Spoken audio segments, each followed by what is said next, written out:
administration's re-energized energy education proposal, which would empower young people like us around the country to really, give them the tools they need to be leaders in the clean energy sector.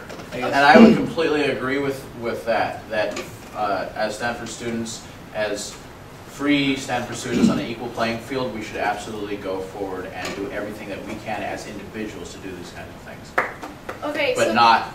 Thank you very much. We're going to move on to our last speaker. We try to get you done here by 9, so this is the last one, we promise. And then after he goes, we'll allow, one question. But then if the panelists would like to stay, I really love that anyone who didn't get their chance to ask their question or any questions you guys have for each other, just to come up to the front and have more of a much more informal discussion and let everyone else who wanted to get out of here a little bit earlier head on out.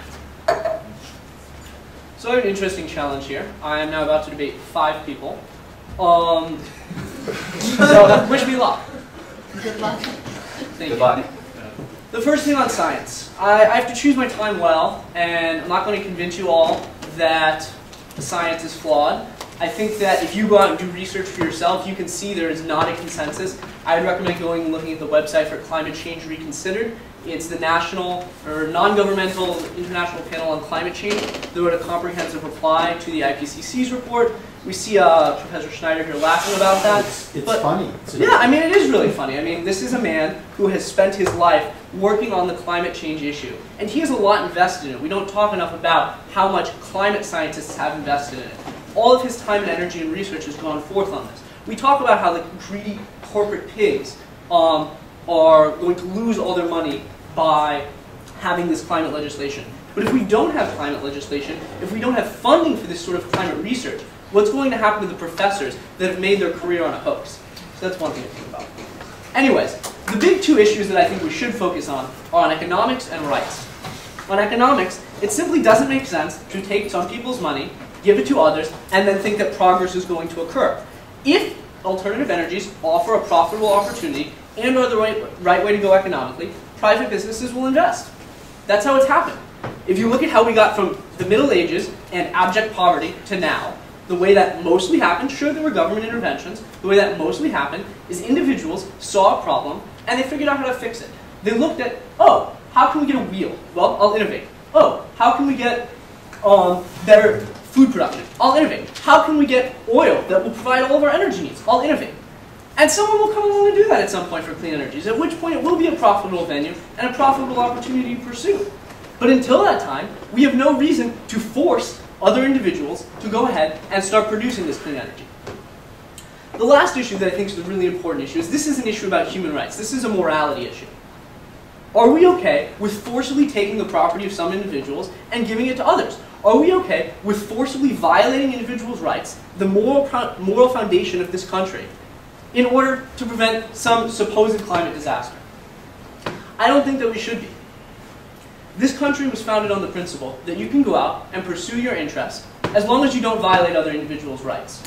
And there's a few options here of how we can frame this on their terms. So he talked about how cap and trade is for the free market and it's about individual rights. Well, whose rights am I violating when I go and produce carbon dioxide and release into the air? The first thing that comes to mind is the people 100 years from now, if sea levels do rise. But how could they have rights? They're not born. They're not living human beings that have rights. They don't exist yet. So we couldn't possibly be talking about that. And that's not what the environmental movement argues about. The environmental movement argues that we are violating the rights of nature. But how does nature have rights? How does the principle of rights apply to nature? Does a tree have the right to remain standing? Does an animal have the right for us to not hunt it and kill it? I mean, if that's what you want to advocate, you're basically going to have to suggest that you are against human beings, that you are against the human means of survival. The way human beings survive is, as I said, going out, finding problems, and innovating. And what does this mean? This means taking advantage of their natural environment, taking advantage of the resources that are available to them. This is what we encourage. This is what we support. And every single individual has the right to do that. What does my opponent say? No, you do not have a right to do that. No, you do not have a right to use the resources around you. No, you do not have a right to take advantage of the nature that is around you. What does this mean practically in consequences? They want to get rid of the most profitable and most beneficial product in the history of human life. I mean, oil, energy, every single thing we're doing, the lights that are on here, the fact that any of us were able to get here, the fact that there are cameras here, the fact that any product is being used is dependent upon energy. They spoke a lot about this number, $7 trillion, that is there in the global economy for transportation. They said, this is a huge opportunity. I agree it's a huge opportunity. Look at all that money people are spending on energy. Let's come up with cheaper ways. Let's come up with cheaper ways to allow them to spend their money on energy, okay? Let's not force the ways that we have that are very good, very efficient, and very cheap, and get rid of those so that we can cause skyrocketing prices in energy. The final issue, which I think a lot of us can actually agree on, I don't think you're going to agree with a lot of the rights things because I don't have time to tell you about it. The final issue we can talk about is the broader context of this. Let's say impending climate disasters are coming. Don't think so, but let's say they are. How are we going to address them? We're going to address them the same way we've addressed disasters throughout our history. We're going to see a problem and solve it. What happens if the government, though, says, this is the solution we're taking? That pushes aside other solutions. Government action is, by nature, prohibited. It doesn't permit other individuals to invest their resources as they choose. It prevents innovation. It stifles innovation. It does not lead to the sort of progress that they're talking about. I could come up here and yell at you statistics about how people who do not work for the government, i.e. not the Congressional Budget Office, estimate that it's going to be much more costly. But I think the big thing you need to think about is if you're having this pending climate disaster coming at us, what type of institutions do we want to have socially around the world to face them? We want to have freedom. We want to unleash the human mind and allow the human mind to come up with productive and creative solutions to these problems. The way you do that is by not choosing some technologies in the government, not subsidizing ethanol and causing famine. What you do is you leave each individual free to invest their money as they see fit. You let each individual choose what is going to be best for them. That is how we have had human progress in the past, and that is how we'll have human progress in the future.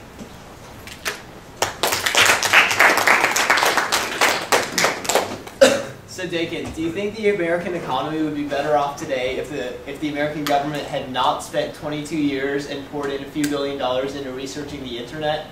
I mean, I don't think the relevance of your question has anything to do with our climate debate, but I don't think your history about the internet is particularly legitimate or right. What's wrong with it? Well, he pointed out that it was military spending and that military is a legitimate purpose of government. I mean, it wasn't like they were going around, they weren't going around and telling other people, you can't innovate in computer chips, you can't come up with things that are good for our country's military. They were funding their military. Like, should the military not buy weapons? So the military should buy weapons. So you think government investment in one technology that is now a major part of the economy is not relevant to government investment in a new technology for the 21st century? No, I think that you're. I think that you're. Why does your? If you'll let me.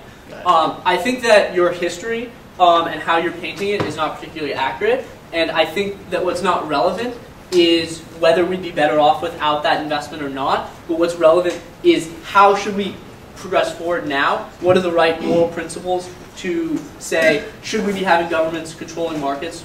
No, I don't think so.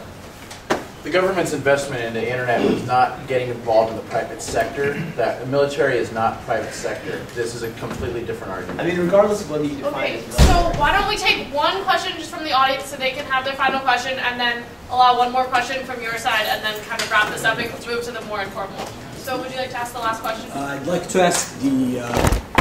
so make sure it's directed at Dakin. Oh, it's for... no. Yeah. For Dakin. So would anyone like to ask Dakin a final question? Go. I guess I'm a little bit confused about, I've heard with the last two speakers on this side talk about how the government is like saying that this is the solution. I don't know, like, why is that, like, why is that what you feel the government is doing? I feel like they're more promoting clean technology, which is a broad solution to a problem. So why is it that...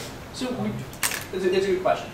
We have limited financial resources. If the government takes some people's resources and redistributes it to other sectors, clean energy or to solar or wind or ethanol, whatever they choose, then you are preventing that money from perhaps being